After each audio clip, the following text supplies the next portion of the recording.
We've got, this is Seldon round 8, Japan. Just got to be really careful here. Clearly we're ahead. We're about almost 100 points ahead after this round. Japan hasn't even purchased its units yet and we're 90 points ahead. The scores aren't very high either. I think it's inevitable that we're going to clear off the Allies from Asia completely. I'll probably hold back a turn here with the Germans, but just make it really decisive, just take this whole area over. In Africa, they didn't go for Africa. I'll show you what I did. Actually just went, the only thing was Gibraltar, and then mobilised into the East Indies and transport and infantry into the UK. I'm worried about me hitting this, obviously. I think he's okay because I could have got with the 4 bombers, 2 subs and an aircraft, but I think if he's going to go fully in there, then it doesn't really matter if my fighter can hit or not. But this one is really powerful actually.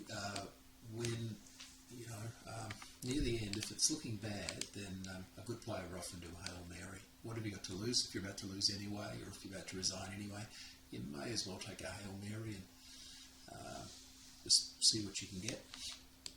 He can actually attack, and he's positioned pretty well for it. He's positioned now to do it's 6 US ground forces in wave 1, 6 fighters can attack and a battleship.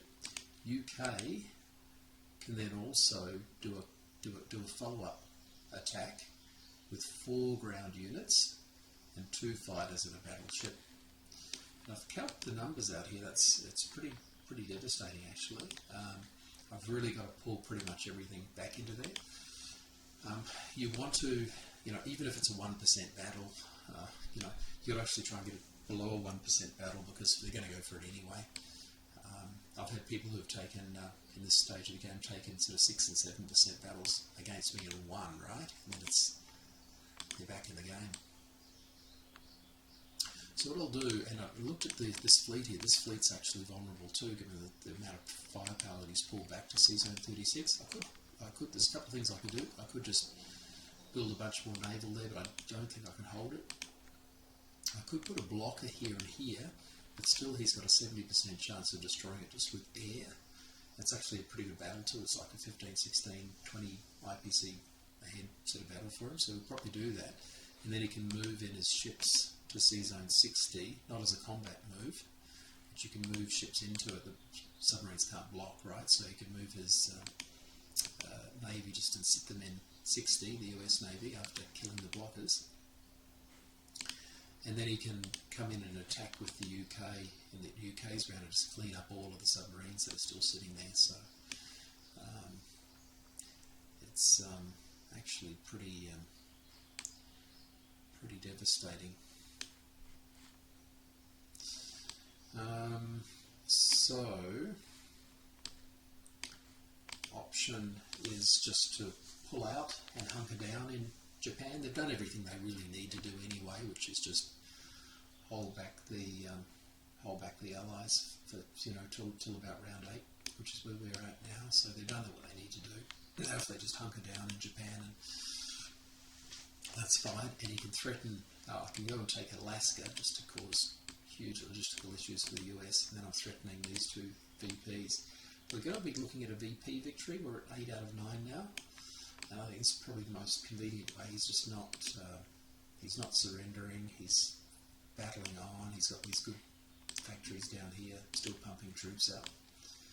I think it's inevitable. I'll just have huge stacks over here, so there's not much you can do with those. Maybe threatening Africa and doing all sorts of things like that with it, but it's got to be a VP win in these sort of cases probably. I don't think I can take this. He's got the Navy, I've just got to see what I can get, but I do have this Navy over here that can take Alaska this turn that I'm threatening here and here. I can only probably spare 1 fighter with it, but that should be strong enough still to take Hawaii. It's probably looking like Hawaii. I'd like to have 3 or 4 fighters there, but you know on the calcs that I've just got to pretty much pull everything into Japan to hold Japan. So it's done a pretty good Hail Mary. I've seen some other brilliant Hail Marys. El Principino, I was playing a game a while ago. We got to, I think, round 39 or 49 or something, some crazy number, because he did this Hail Mary into, I was playing Allies, and he did a Hail Mary into the US. We're having these huge battles in the US. And he just got back in the game that way. Eventually ended up in this huge battle in central USA with like 7 Russian fighters and all sorts of things like that. So they can go crazy ways. But yeah, he's probably thinking of doing a Hail Mary in here. And then if that doesn't go well, resigning. So I've got to turn it into a less than 1%. So I think I can turn it into about with this buy and just holding back one fighter, I think I can turn it into about a 1%. 1% battle. Question is whether I really don't want to just put blockers there for the sake of putting blockers. That would be a bit annoying. Alright, let's threaten USA.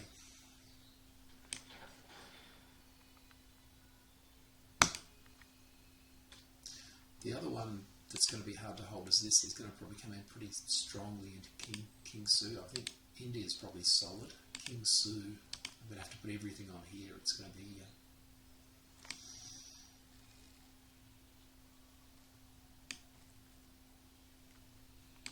I can only afford 1 infantry too.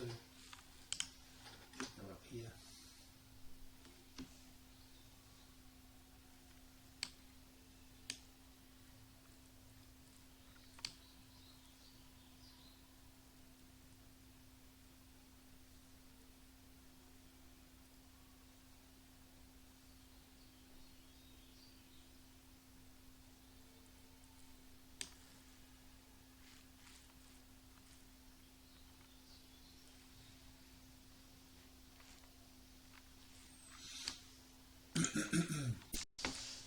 Alright, so, alright, I think that's actually pretty much it.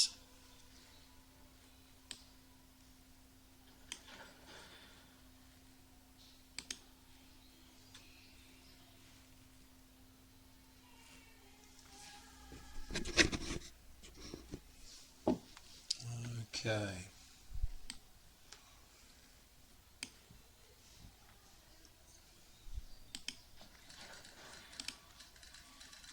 I think that transport's pretty safe up there. I could have got something wrong, but I think it's pretty safe.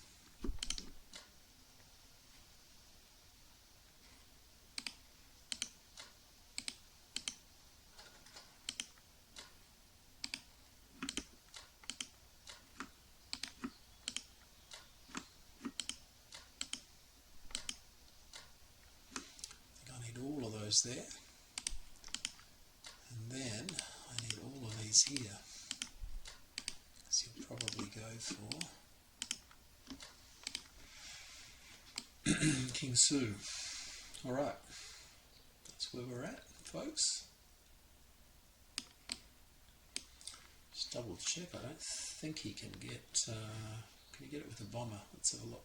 1, 2, 3, 4, 5. Out of range. So I think we're okay.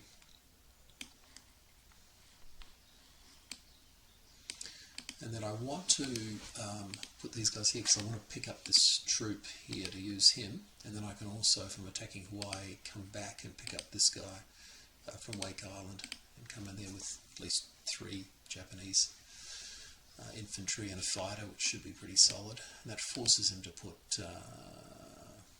what is it, maybe 4 or 5 troops here, which would just be super annoying. He might even try a 1v1, 1 attacking infantry, 1 versus 1 defending infantry. Alright, well there we go. That should hopefully be relatively safe. Just got to check it's going to be a... I'm going to put things on my... And you should have one of these, a hold at all cost. Do I need to do that? Yeah, if he's going for it, I think we'll...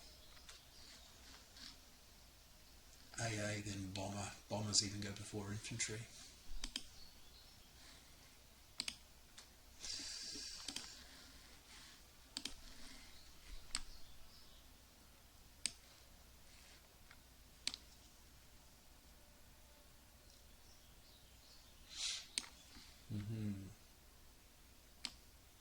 Then he's probably going to come in here just to save the VP loss. I don't think there's anything he can do to stop Hawaii being taken next turn. They might bring in the entire fleet over to here somewhere, maybe. I don't know.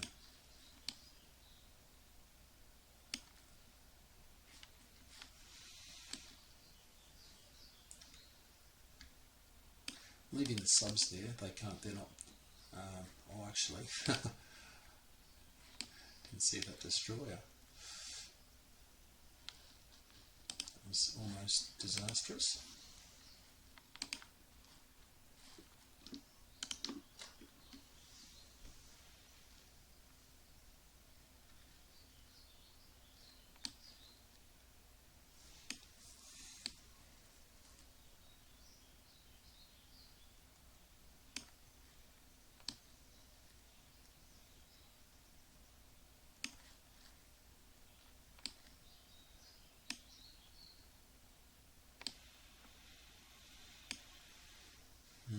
Okay.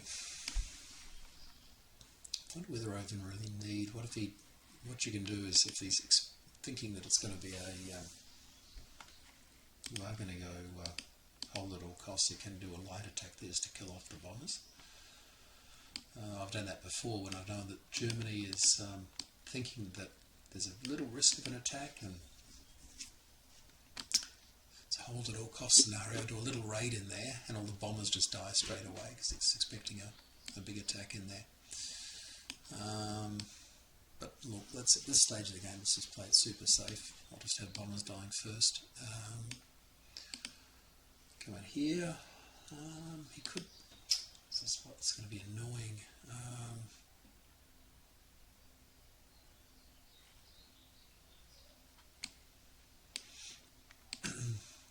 1, 2, 3. I mean, you can attack all these units with like 6 fighters. Yeah, I prefer to have them somewhere else, but I just don't think I can get them. We're just going to play it super safe, go over there. This is going to get messy over here. It's probably going to come in here. He's got free ranges to come now to 62.